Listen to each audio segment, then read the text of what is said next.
हरे कृष्ण कृष्ण कृष्ण हरे हरे, हरे राम राम राम हरे हरे। जय श्री हरि, जय श्री हरि। हरे कृष्ण कृष्ण कृष्ण हरे हरे, हरे राम राम राम हरे हरे। हरि बोल। जय गुरुदेव। गुरु ब्रह्मा गुरु विष्णु गुरुदेव महेश्वर, गुरु साक्षात् परम ब्रह्म तस्मै श्री गुरवे नमः। जय गुरुदेव, जय गुरुदेव, जय गुरुदेव। पाठ करছি श्रीमद् भागवत गीता ध्यान योग, श्लोक नंबर 17। युक्ताहारो विहारस्य युक्तचेष्टस्य कर्मसु युक्तस्वप्नावबोधस्य যোগো ভবতি দুঃখহা। যুক্ত মানে নিয়ন্ত্রিত, আহার মানে ভোজন, বিহারস্য মানে বিহার, যুক্ত মানে নিয়ন্ত্রিত, চেষ্টস্য মানে চেষ্টা বিশিষ্ট, কর্মসু কর্তব্য কর্ম অনুষ্ঠানে, যুক্ত নিয়ন্ত্রিত, স্বপ্নাববোধস্য নিদ্রিত ও জাগ্রত ব্যক্তির, যোগ অভ্যাস, ভবতি হয়, দুঃখহা দুঃখনাশক। অনুবাদ: যিনি পরিমিত আহার ও বিহার করেন, পরিমিত প্রয়াস করেন, যার নিদ্রা ও জাগরণ নিয়মিত, তিনি যোগ অভ্যাসের দ্বারা সমস্ত জড়জাগতিক দুঃখের নিবৃত্তি সাধন করতে পারেন।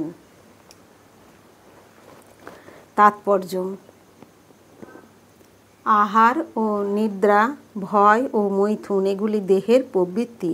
এদের সংযত না করা হলে এরা যোগ অনুশীলনের উন্নতি সাধনে বাধা সৃষ্টি করতে পারে।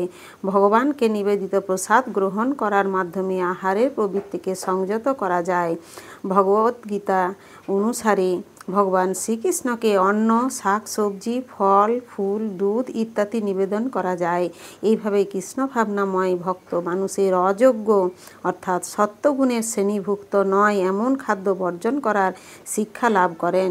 কৃষ্ণভক্ত সর্বদাই তাঁর কৃষ্ণ ভাবনাময় কর্তব্য পালন করতে তৎপর, তাই তিনি প্রয়োজনের অতিরিক্ত নিদ্রা উপভোগকে মস্ত বড় ক্ষতি বলে মনে করেন। অব্যর্থ কালোত্তম কৃষ্ণভক্ত শ্রীকৃষ্ণের সেবা না করে একটি মুহূর্ত নষ্ট করতে চান না, তাই তিনি খুব অল্প সময় নিদ্রার জন্য ব্যয় করেন। এই বিষয়ে তার আদর্শ হচ্ছেন শ্রীল রূপ গোস্বামী, যিনি সর্বদাই কৃষ্ণ ভাবনায় আবিষ্ট থাকার ফলে কেবলমাত্র 2 ঘন্টার জন্য নিদ্রা যেতেন, কখনো কখনো আবার তাও হতো না। নামাচার্য ঠাকুর হরিদাস প্রতিদিন তার নির্দিষ্ট 3 লক্ষ নাম জপ না করে মুহূর্তের জন্যও নিদ্রা যেতেন না এবং এমনকি প্রসাদ পর্যন্ত গ্রহণ করতেন না। কৃষ্ণ সেবা ছাড়া কৃষ্ণভক্ত আর কোনো কর্মই করেন না, তাই তার প্রতিটি কর্মই সংযত এবং ইন্দ্রিয় তৃপ্তির কলুষ থেকে মুক্ত। কৃষ্ণভক্তে যেহেতু ইন্দ্রিয় তৃপ্তির বাসনা থাকে না, তাই তার জড় সুখভোগের কোনো অবকাশ নেই।